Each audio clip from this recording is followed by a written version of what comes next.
some referees really don't know what they're doing. From missing clear goals to sending off the wrong player, these are the worst refereeing mistakes in football history. And first up, being fouled by another player is bad enough, but imagine being kicked by the referee. That's exactly what happened to Nantes defender Diego Carlos in a Ligue 1 match against Paris Saint-Germain in 2018. Carlos was rushing to get back from a last-minute attack when the bumbling referee bumped into him and fell over. The referee then kicked out at Carlos and then decided to give him a yellow card, even though it was completely the referee's fault for running into him and kicking him. And as that was Carlos's second yellow card of the game, he was sent off. Nantes lost the game 1-0, but later the referee admitted his fall was accidental and he was suspended by the French Football Association. Although watching the incident again, it's clear that it should be the referee who's getting a red card. But it could be much worse, as this next referee missed a goal and the most obvious handball since Diego Maradona, all in the space of 2 seconds. And he'll probably be thankful that the team who scored this ghost goal won the match 4-0 anyway, so it didn't matter too much. Dundee United beat Partick Thistle 4-0 away in a match in 1993.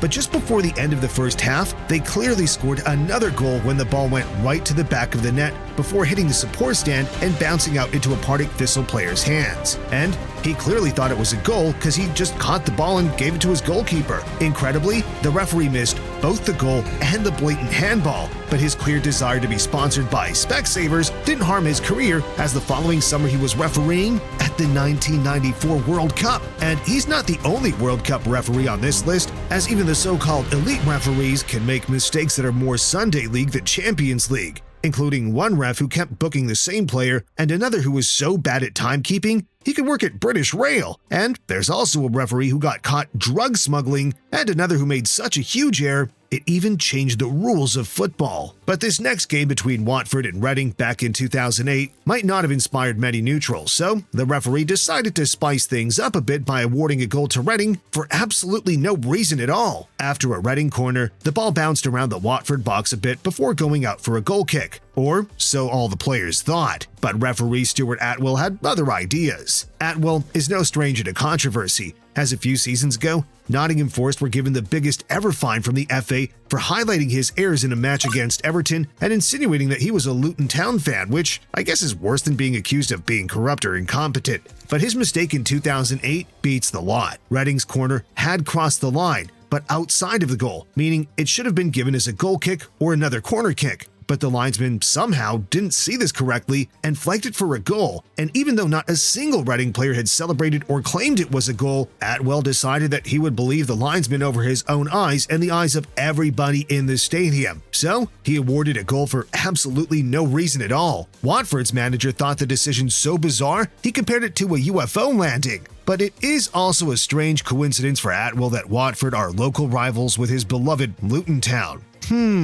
Now, missing 3 penalties like Stuart Mr. Luton Atwell is bad enough, but missing 4 penalties? That's just insane. This next referee actually has done a PhD on players' mental health, which might have been helpful for the Chelsea players in their match against Barcelona in 2009. Tom Henning of Rebo's refereeing performance was so bad that Chelsea players labeled him a thief, and Rebo himself said he had gone from being a reasonably regarded referee to becoming the biggest idiot in international football in just 2 hours. Chelsea needed to win and went a goal up early on thanks to a stunner by Michael Essien before the referee ignored several penalty appeals. The first, perhaps he was actually right, as Florent Malouda was fouled on the edge of the box and the ref gave a free kick instead of a penalty. The next one saw Drogba brought down just as he was about to shoot, maybe not completely clear-cut. But the third penalty shout is as clear and as obvious as you can get, as when a Barcelona player handled the ball, there was no way it can't be a penalty. And then Barcelona scored, so Chelsea needed a goal or they're going out of the Champions League. And right in front of the referee, there is a second handball. And by this point, Chelsea's players completely lost it, with Michael Ballack shouting in the referee's face and Drogba and Jose Bosingwa getting banned for their reactions. And some Chelsea fans even took it too far and sent Rebo death threats. But maybe this next referee was even worse, as he actually got his Arsenal players all mixed up. Back in 2014, Chelsea were cruising 2-0 against Arsenal when Alex Oxlade-Chamberlain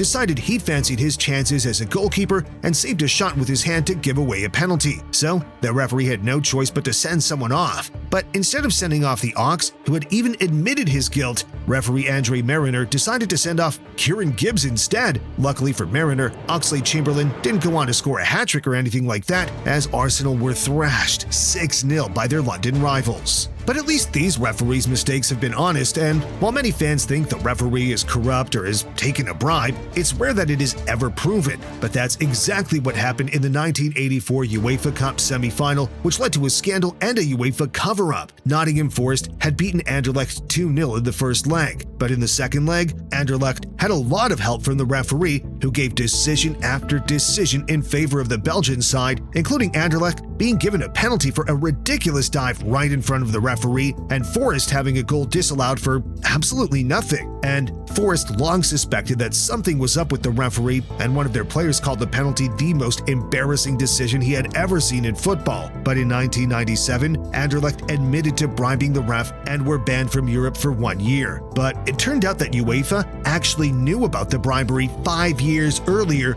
but didn't do anything about it, and they still haven't said why they sat on that evidence of match fixing for 5 years without bothering to tell anyone. Now, the 1980s were a time when referees let a lot of tough tackles go, but sometimes they were a bit too lenient, like in the 1982 World Cup semi-final when a player nearly died, but the referee just waved, "Play on." French player Patrick Battiston was through on goal when West German goalkeeper Harald Schumacher rushed out of his goal and smashed into Battiston, making no attempt to play the ball. Schumacher's hip smashed into Battiston's skull, knocking him out cold and causing French midfielder Michel Platini to fear that his friend was dead. The referee, on the other hand, just let play continue. No free kick, no red card, nothing. And he even allowed the Germans to take a goal kick before eventually deciding it would be a good idea to allow Battiston to get some treatment for his life-threatening injury. While Battiston lay in a coma with a fractured jaw and knocked out teeth, Schumacher did keepy-uppies in his goal and later joked that he would pay for Battiston's dentures. The referee said he never saw the incident, which makes you wonder what part of the game he was even watching. And to hear more stories on brutal tackles like this one, hit the subscribe button so that, unlike this incompetent referee, you don't miss any of the action. But coming up, there's a referee who scored a goal to win the league and another who doesn't understand basic human anatomy. But first, this next ref managed to get fooled by an Australian accent and give one player 3 yellow cards. But first, I just want to ask you to subscribe. I've been putting so much effort into making these videos, and it would really mean the world to me if you hit that button. Okay, now back to the refs. English referee Graham Paul was running the show at the 2006 World Cup match between Croatia and Australia, and with qualification for the next round on the line, things on the pitch got a little spicy with tough tackles flying in, and on the hour mark, Croatian defender Joe Šimanić brought down Harry Kewell and then protested and was shown the yellow card. But as he ran away, he kept shouting, "You're unbelievable," at the referee. And as Šimanić was born and grew up in Australia, his thick Aussie accent seemed to confuse Paul, who marked the yellow card in the wrong column of his notebook.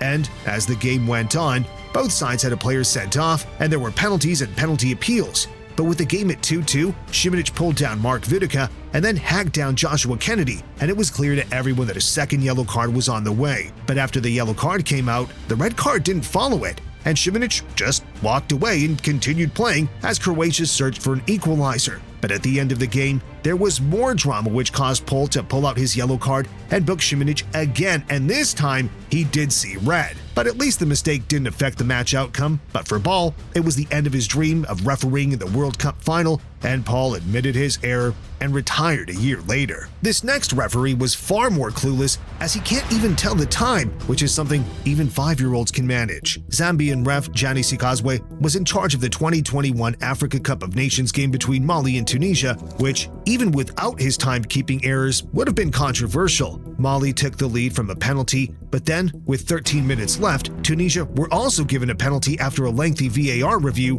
but they missed the penalty, and soon afterward, the referee blew for full time on the 85-minute mark. Perhaps he wanted to beat the traffic or something, but luckily, he realized his mistake and the game resumed, only for the referee to then send a Mali player off and then go to check VAR, and despite his first decision being clearly wrong, he decided to stick with it. And then, with 20 seconds of normal time to be played, plus what would likely be a lot of added time due to the 2 VAR delays, the referee just decided to blow for full time. And after the match, AFCON officials stormed the press conference and said the final few minutes would be played so the match could be completed, but with the 4th referee rather than Sikazwe in charge. But Tunisia refused to play and just issued a formal complaint instead. But it's safe to say that Johnny Sikazwe won't be getting sponsored by Rolex anytime soon. Now, when the ball hits the referee, it's meant to lead to a stop in play. But this next referee clearly thought his contract with the Turkish top flight included a goal bonus, as back in 1986, Beşiktaş were fighting for the Turkish title away at Ankaragücü. But with the score at 0-0, an Ankaragücü shot hit the referee and deflected in, and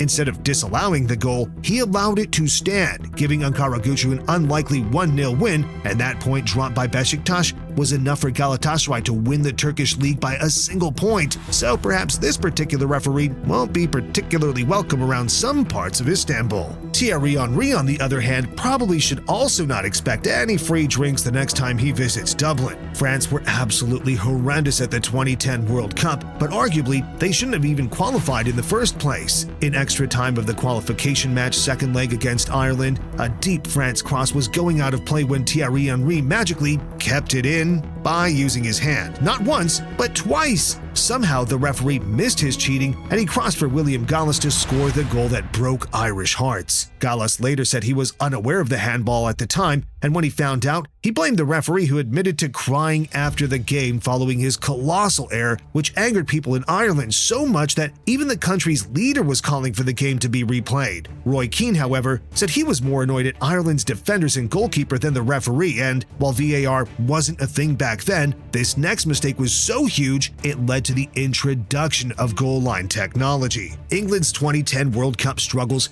started with a goalkeeper error against the USA, and when they drew 0-0 against Algeria in one of football's dullest ever matches, it meant the 3 Lions would face Germany in the next round. And unsurprisingly, England started badly and were 2-0 down after just 32 minutes. But then they got a goal back and built some momentum, and just a minute later, their fans were celebrating after Frank Lampard lobbed the ball over Manuel Neuer from 25 yards, and his shot hit the crossbar before bouncing well behind the goal line to make the score 2-2. Or so everybody thought, except the referee, who missed the incident, as did his linesman, who was too busy watching the offside line, and goalkeeper Neuer knew it was a goal, but tried to trick the referee so the goal wasn't given, which was such a ludicrous decision that even German legend Jurgen Klinsmann called it a disgrace. And the referee later admitted his error after seeing the mistake on TV. And while England eventually lost 4-1, the goal would change football, as the anger over the incident forced FIFA to start adopting goal line technology.